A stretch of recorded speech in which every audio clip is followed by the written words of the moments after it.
there's literally a thunderstorm rolling up. But, like, I've already put this video off, and I just want to get it out of the way and get it over with and be done with it. So, here we go.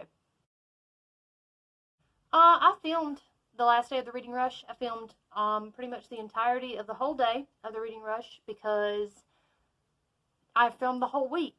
And I filmed myself at the pool, and I was hanging out with Steven and my sister, and we had a great time, and I got a little bit of reading done there, but not a lot. And then I came home, and that's where things went crazy, because when I got home at like 6 o'clock, I found out there was drama. And the drama was that the ladies who run the reading rush did not read the book, Such a Fun Age, for their live show. Now, there's a lot of back and forth on it about, well, they didn't market it well. Well, it would have been fine if they had been honest about it, but they laughed about it, and then they didn't actually talk. And my thing is, I think I voted for that one in the group book, but I did not have the money to get it, and nowhere locally had it that it wasn't already checked out. So I knew I couldn't read it, so I wasn't going to tune into the live stream. But it's not really fair to people who went through the process of getting the book and reading the book and making it part of their reading rush to tune into the live stream in hopes that they could get to be with people to talk about it, and then you didn't talk about it.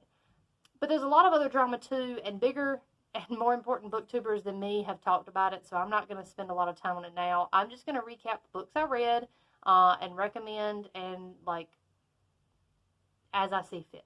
So the very first book that I finished and read for the reading rush was I Know What You Did Last Summer by Lois Duncan.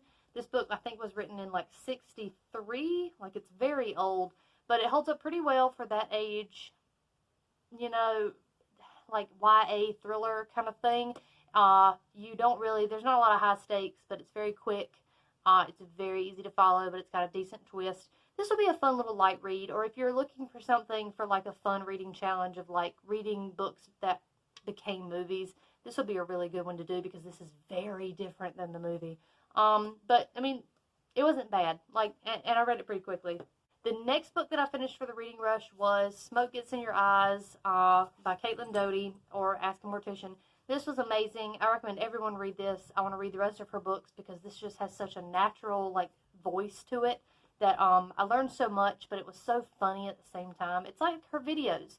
You're laughing because she's hilarious, but she's really good at explaining things, so you've actually, like, learned something in the process. So this was a really good book. It went really fast considering. The next book that I started after that one was The Shining, but since I did not finish that one till the next day, the very next book that I did finish was The Prime of Miss Jean Brodie by Muriel Spark. This book was really weird, very, very short, and it's like a classic. It's basically the story of how, like, you put too much, like, idol worship on a person and how that can, like, have consequences. Because it's just this teacher that takes this little group of girls who she, like, decides are her girls, and everyone else views them very negatively, the Brodie set, and they're, like, very precocious little girls. But it's kind of chronicling their lives. It looks like in flashbacks and stuff, too. It's a little bit hard to follow in some places, considering it's so small, you wouldn't think that, but it kind of is. Anyway, I mean, it's worth a read if nothing else, and again, like I Know What You Did Last Summer, the movie is really good. The movie has some just knockdown, drag-out acting, and love it. So that's worth it, and then read this if you want some more background. The very next book that I finished was Stephen King's The Shining. This was really, really, really good. This was really good. It's a Stephen King book, so it kind of took me a while to get back into it, but once the horror and the kind of crawling uncomfortableness started, it was just fantastic. I do think the ending is a little bit more hopeful than what I was expecting.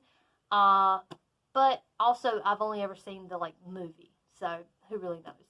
I think the lights might go out soon. Like, everything just flickered in here. I don't know if you saw it, but the things just flickered. That'd be great.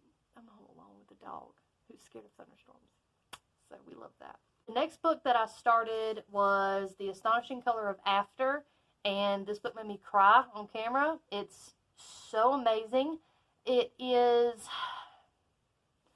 I don't really know how to explain it. So it's about a girl whose mom commits suicide. Like, that's the process of it, is her trying to find her mother because she believes her mother has turned into a bird after committing suicide. And I had this really kind of hard time last week because I realized that my parents are their own people. They have their own likes and dislikes and wants and ambitions that do not involve their children sometimes. And that's what I feel like happens in this novel, is her realization that her parents are people. And being a parent doesn't make you immune to being upset about stuff and depression, and happy moments don't necessarily outweigh the unhappy moments. It had the same vibe of that Doctor Who episode about Vincent van Gogh, where they take him to see his work being appreciated, but that's not really enough, because some people really are just, they can't get out of their own head about it. And it was very beautiful. I don't know how, if the lore is very authentic to Taiwan, where this takes place, but it was very beautifully written. She sees and experiences things in colors, which is a lot like synesthesia, which is a big point in Bitter in the Mouth by Monique Turong, because that main character experiences synesthesia where she tastes words. So just saying, if you like The Astonishing Color of After and that aspect of like experiencing senses differently, you might want to pick up Bitter in the Mouth. I'm always trying to get people to read Bitter in the Mouth. It's because Bitter in the Mouth is amazing. The next book I read was an audiobook, so I guess I'd rather listen to it, and it was The Shadows by Alex North. It's really good. Solid thriller. It's kind of like It without the supernatural stuff. It's these kids doing some fucked up shit. It's got a good atmosphere to it. I think reading it in the fall would be really spooky. It had very good voice acting. It had a male and a female narrator for different parts of the novel, and I don't know, it ended kind of quick for my taste, but it was fine. It did not rely on one of those cliche endings that sometimes thrillers tend to do, so I appreciated that. But since I'd read The Shining earlier in the week, I was really wanting horror in my novels. You know, I wanted paranormal stuff, so it is what it is. The very next book I finished, I did not finish on Sunday, because I pretty much decided after the drama on Sunday I was not going to put myself through the effort of, like, worrying about finishing 7 books. So I finished Far From the Tree on Monday, and I cried for the last, like, 25% of that book. Oh my God, it's so good. If you haven't heard of Far From the Tree by Robin Benway for some reason, it's about 3 teenagers who find each other after finding out that they know they're adopted, but they find each other, and they've all been adopted by different families, and it's their kind of processing having new siblings or having siblings at all for some of them. They've all taken very different journeys to get where they are, and they have different opinions on whether they want to find their birth mom. And I just really love the realistic way that Robin Benway wrote these teenagers. They have such, like, weight to the discourse, to the, like, challenges they have. And while it may be frustrating to us to read about this, like, 17-year-old, and you just want to shake them and make them listen to reason, they have their own reasons for being like that. Like, this kid grew up in the foster system, has no reason to trust folks, has had some terrible stuff happen to him before. He's obviously not going to trust people the same way as the girl who grew up in a family with, like, a loving mom and dad and sister. It's just very, very realistically written. I look forward to rereading it, not under a time crunch in the future. I think that'd be great. But those were all the books that I finished. What was really interesting to me is that I almost could have won all the challenges with one book. The Shining. The only challenge this one does not meet that at all is different continent. So I could have probably got away with reading 2 books for this, but I made it very difficult for myself. So anyway, that was the wrap up. I am glad I read 7 books. It's nice to go ahead and see my Goodreads jump back up to having more books instead of less books, which is nice.